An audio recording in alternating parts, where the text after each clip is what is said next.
अभी आप देख रहे होंगे एक शख्स और आया दोबारा और फिर वो सिफारिश कर रहा है कि किसी तरीके से ये सॉल्व जो है वो वापस हो जाए, लेकिन अब इंतज़ामिया ये कह रही कि ये किसी भी सूरत में वापस नहीं हो सकता, क्योंकि पहले कई बार वार्निंग दे जा चुकी है, लेकिन इस वार्निंग के बावजूद भी ये लोग बाज नहीं आए। उसी के नतीजे में अभी आप देख रहे होंगे कि ये शख्स फिर आया पास और ये सिफारिश कर रहा है, लेकिन इंस्पेक्टर ने ये सामान देने से इनकार कर दिया।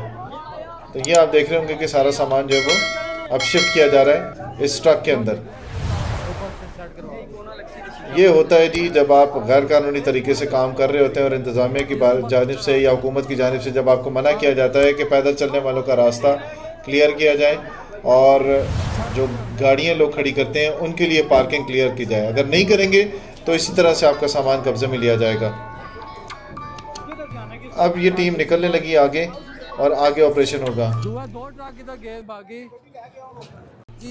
अब एक दूसरे प्लाटफॉर्म पर आई है टीम और यहाँ पर अब देखा जाएगा कि यहाँ पर क्या क्या सामान जो था वो गैर कानूनी तरीके से रखा गया था।